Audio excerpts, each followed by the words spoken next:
Hello, this is Hugh Fraser in the UK, reporting for Uma Isa Dandigo on the British election. The British election is due to take place Thursday this week, and the result is more or less certain to produce a large majority in Parliament for the Labour Party and something of a disaster for the Conservative Party, which has been in power continuously for the past 14 years. The Conservatives were last elected in 2019 when Boris Johnson became Prime Minister. Rishi Sunak for the past 2 years.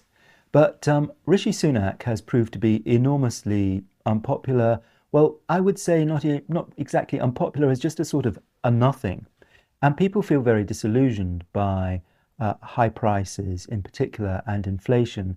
But also Conservative supporters feel very disillusioned by high taxes, which is meant to be a very unconservative policy, high government spending and high immigration, including one year in which we had net immigration of 750,000. That's 750,000 more people arriving than were leaving. And many people feel this is unsustainable. They have problems making appointments to see their doctor, for instance, and house prices are very high. And this has led to pretty much a collapse in the Conservative vote, possibly down to about 20% of the electorate.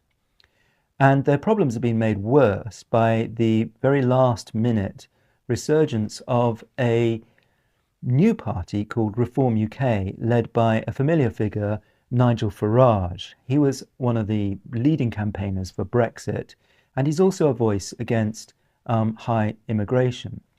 So a rather boring election has been enlivened a little bit by the arrival of Nigel Farage, who is sometimes accused of being racist.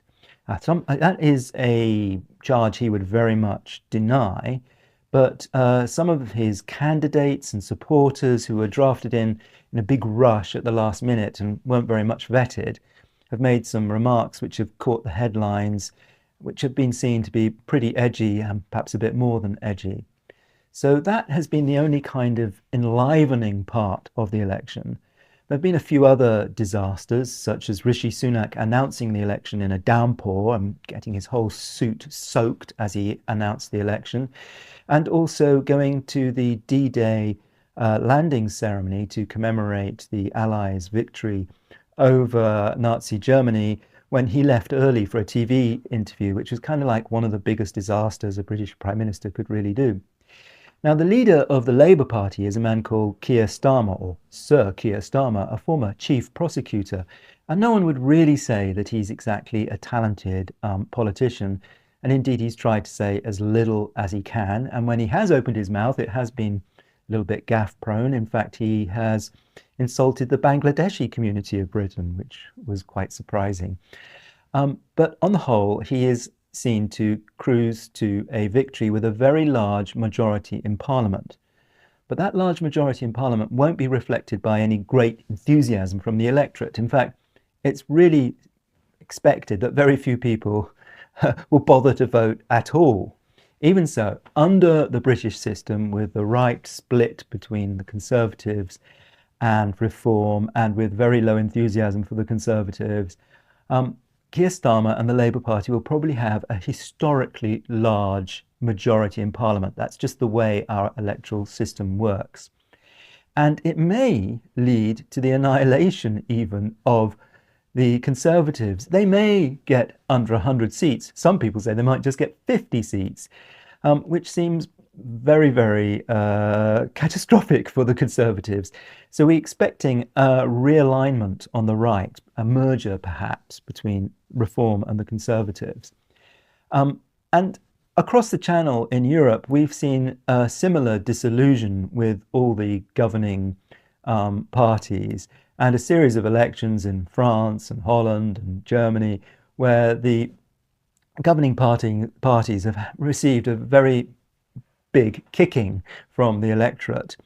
The French voted with great enthusiasm to give Macron a good kicking this weekend, in contrast to the British, who just really have fed up with all politics. So Britain is really in a kind of downcast mood, I would say. We're expecting a Labour government. No one, or very few people, have any great enthusiasm for it. They're expecting taxes to go up even higher, but very few people really want to vote for Rishi Sunak, who has really not really delivered anything much. So I honestly think that apathy will be the winner of the British election. This has been Hugh Fraser for Umar Isa Dandago.